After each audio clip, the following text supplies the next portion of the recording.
Thank you for joining me for another episode of Ruthie Speaks. So, current events, what's currently going on, what's currently about to happen. So, one of the most pressing issues of the day is the end of the 6 year contract with the Longshoremen, International Longshoremen Association, and those are the people who the port workers that unload those shipping containers and things like that, and there's lots of them, like 45,000 people all along the Gulf Coast and the East Coast, because that's where all of the ships come in to bring the products that gets dispersed around the eastern part of the US.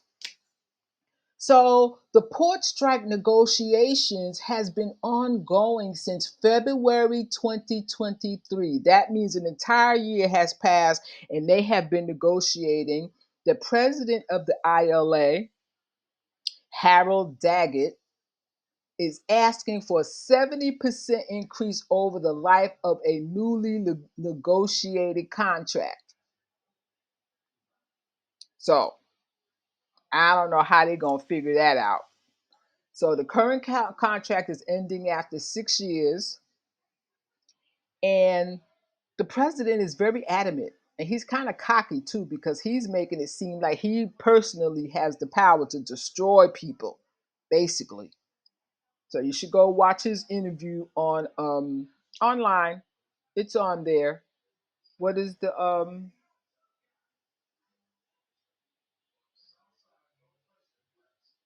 So it's on there. All you have to do is put important strike, and you can see all the video and hear all the articles you need to hear on the topic. If the strike goes, it happens, it could be at a cost of $4 to $7 billion a week. Now you know the increased prices for things will just get passed on to consumers. And if the strike goes into effect, it undoubtedly will affect e-commerce. Online shops and fulfillment centers will suffer, which will of course affect buyers and sellers. So I would say right about now is not a good time to be spending money on nonsense and unnecessary things. So, of course, it's getting closer and closer to the 5th of November when anything can happen. But the thing is, there are so many distractions that people don't have. They're just distracted by so many things: indictments, arrests, murder, um, heads of corporations stepping down all of a sudden, lots of them. But people aren't aware of that, and all of that's happening for different reasons. But this looming port strike is serious. So people like, I should say, shows like The View and Good Morning America, they provide distractions. They provide the distractions to keep people from really knowing what's going on. And it's a lot to contend with when you look at the world of politics and with the impending election in a little more than a month. It's amazing how fast time has flown, because in January it was like 11 months away. And now here we are. And things are just as crazy as ever. But there are a lot of people, I shouldn't say a lot, there are several people online who really tend to tell the truth to keep you abreast to what's really going on. Because as you can see by mainstream media, they lie by omission. And usually when I watch mainstream media, it's to see what they are not talking about. They leave out so much. But if you try some other outlets, some other sources of news, you'll be surprised at what you might learn. And one good alternate source of independent news, and she's a great journalist. Her name is Sabby Sabs, and she has a YouTube channel. And I call her a political forensic analyst because what she does is she breaks down what it is people are saying in speeches, and when they give these how do you say, press conferences and things that they're saying. And of course, most of the time they are lying. It's as simple as that. They are lying. And she calls them out on it. She does interview interesting people, people that's running for political office, like Jill Stein, and her partner, I believe his name is Bruce Ware. And she's doing what other so called journalists do not do.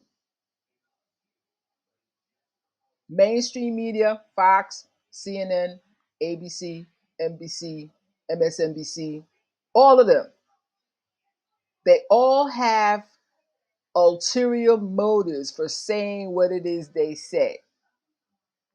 It doesn't matter that they're perpetuating lies. They just want to get the lies out there. They want to keep their ratings up. I'm surprised that anybody at all who watches CNN regularly, Fox News constantly, and all of this MSNBC just all the time. You're getting one-sided news if that's all you watch. And there's so many other alternatives to mainstream media. And they have proven what they have become. So you have got to search out the truth because it's not readily available. Not if you depend on mainstream media for it. I think they only say what it is they think people want to hear. And of course, most people go along to get along. So it's like if they say it on Good Morning America, if they say it on The View, well, it must be true. And I am thoroughly convinced those two shows, The View and Good Morning America, the main purpose of those shows is to tell people, hey, this is what you need to think for today. So if you get into a conversation with somebody on this topic, here's what your response should be. And people look at it and go, okay, I got it. And then they go on to, continue their day. But no, you have got to be a digger of truth. You have got to, you know, want to know more because they're not telling you everything you need to know. Lying by omission is the way that they operate. So, yeah, say what you will, say what you want, but you should dig further into the news that's being presented to you on a daily basis. Thank you for joining me, and peace out.